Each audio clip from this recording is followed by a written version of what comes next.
চাকরিতে প্রবেশের বয়সসীমা ৩২ করে প্রজ্ঞাপন জারি। আমি এখন রয়েছি দ্য ডেইলি ক্যাম্পাসী ওয়েবসাইটে। প্রকাশিত হয়েছে খবরটা ১৮ নভেম্বর ২০২৪, ৯টা ৪১ PM। সঙ্গে থাকুন, বিস্তারিত জানাচ্ছি। সরকারি চাকরিতে প্রবেশের বয়সসীমা সর্বোচ্চ ৩২ বছর করে প্রজ্ঞাপন জারি করেছে সরকার।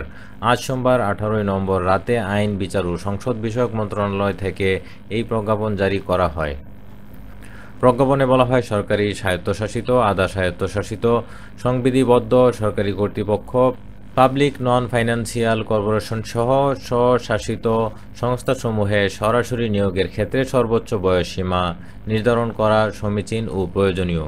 যেহেতু সংসদ ভাঙিয়া যাওয়া অবস্থায় রহিয়াছে এবং রাষ্ট্রপতির নিকট ইহা সন্তোষজনকভাবে প্রতীয়মান হইয়াছে যে আশু ব্যবস্থা গ্রহণের জন্য প্রয়োজনীয় পরিস্থিতি বিদ্যমান রহিয়াছে, সেহেতু গণপ্রজাতন্ত্রী বাংলাদেশের সংবিধানের ৯৩-১ অনুচ্ছেদে প্রদত্ত ক্ষমতা বলে রাষ্ট্রপতি নিম্নরূপ অধ্যাদেশ প্রণয়ন ও জারি করলেন।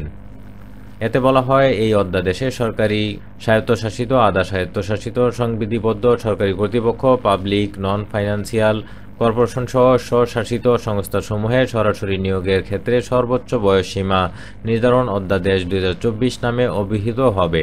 ইহা অবিলম্বে কার্যকর হবে।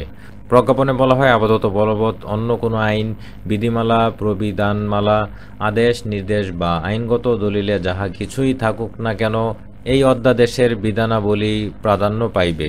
বাংলাদেশ সিভিল সার্ভিসের সকল ক্যাডারের চাকরিতে প্রবেশের ক্ষেত্রে সর্বোচ্চ বয়সসীমা হবে ৩২ বছর। বাংলাদেশ সিভিল সার্ভিসের আওতা বহির্ভূত সকল সরকারি চাকরিতে প্রবেশের ক্ষেত্রে সর্বোচ্চ বয়সসীমা হইবে ৩২ বছর।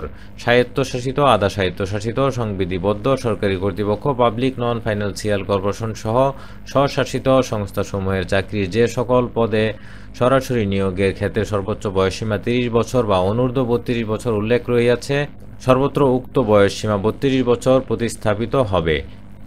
এছাড়া প্রতিরক্ষা কর্মবিভাগসমূহ এবং আইনশৃঙ্খলা রক্ষাকারী বাহিনীর চাকরিতে নিয়োগের ক্ষেত্রে বিদ্যমান স্ব নিয়োগ বিধিমালা বা ক্ষেত্রমত প্রবিধানমালা বহাল থাকবে।